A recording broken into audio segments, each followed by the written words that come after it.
Shalom, damai sejahtera dari Allah Bapa bagi kita semua. Pembacaan Alkitab hari ini telah sampai di pasal 45 dari kitab Kejadian. Dalam pasal ini dikisahkan bahwa Yusuf sebagai kepala negeri di Mesir akhirnya menyatakan diri sebagai saudara dari anak-anak Yakub. Dan ketika anak-anak Yakub mendengar pengakuan Yusuf, maka ketakutanlah mereka. Namun Yusuf menenangkan hati mereka, seperti yang terdapat dalam ayat 5 sampai dengan ayat yang ke-8. Tetapi sekarang, janganlah bersusah hati dan janganlah menyesali diri, karena kamu menjual aku ke sini, sebab untuk memelihara kehidupanlah Allah menyuruh aku mendahului kamu. Karena telah 2 tahun ada kelaparan dalam negeri ini, dan selama 5 tahun lagi orang tidak akan membajak atau menuai. Maka Allah telah menyuruh aku mendahului kamu untuk menjamin kelanjutan keturunanmu di bumi ini, dan untuk memelihara hidupmu, sehingga sebagian besar daripadamu tertolong. Jadi bukanlah kamu yang menyuruh aku ke sini, tetapi Allah. Dialah yang telah menempatkan aku sebagai bapa bagi Firaun dan tuan atas seluruh istananya dan sebagai kuasa atas seluruh tanah Mesir.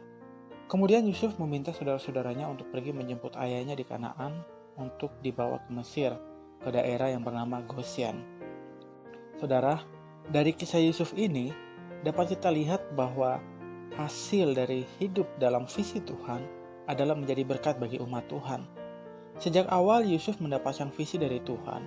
Dia percaya, dan ketika dia dijual oleh saudara-saudaranya dan dijadikan budak, dia tetap meyakini visi Tuhan. Dan dalam kondisi apapun dalam hidupnya, dimanapun dia berada, dia tahu itu adalah bagian dari rancangan Tuhan atas hidupnya. Sehingga karena keyakinannya itu, dia memberikan yang terbaik bagi Tuhan.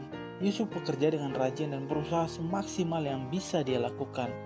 Karena dia tahu bahwa dia sedang hidup dalam visi Tuhan, yang artinya apapun yang dia lakukan adalah untuk Tuhan. Saudara, ketika kita yakin akan visi Tuhan, maka tidak bisa tidak, kita pun harus memberikan yang terbaik, berusaha semaksimal yang kita mampu.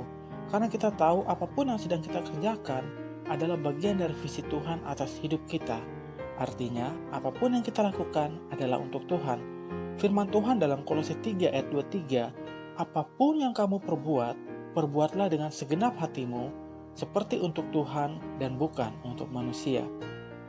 Ketika kita sadar bahwa apapun yang kita lakukan adalah untuk Tuhan, maka berikanlah usaha yang terbaik, berikanlah perjuangan yang terbaik, sehingga ketika kita telah dipromosikan oleh Allah, kita harus ingat rancangan Allah dalam hidup kita adalah untuk menjadi berkat bagi umat Tuhan, menjadi berkat bagi banyak orang. Dengan hidup kita, ada orang di sekitar kita yang hidupnya diberkati, hidupnya mengenal Kristus, dan yang hidupnya diubahkan. Keberhasilan seseorang yang hidup dalam visi Tuhan tidak diukur dari seberapa banyak harta yang dia punya, atau seberapa banyak gelar yang dia miliki.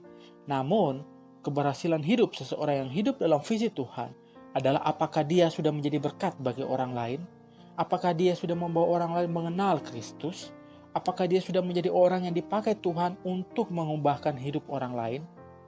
Inilah yang menjadi ukuran daripada keberhasilan di dalam Tuhan. Dunia memang menilai bahwa Yesus Kristus gagal karena kematiannya di kayu salib setelah 3 tahun masa pelayanannya. Namun, dalam menjalani visi Allah, Tuhan Yesus Kristus telah menjadi berkat bagi banyak orang. Banyak orang yang telah mengenal Dia, yang telah mengubah hidup banyak orang. Inilah keberhasilan di dalam Allah. Saudara, dalam kondisi apapun saudara saat ini, yakinilah itu adalah bagian dari visi Allah bagi saudara. Dan lakukanlah yang terbaik. Dan ketika Allah telah menaikkan kita, maka kejarlah keberhasilan dalam kehendak Allah.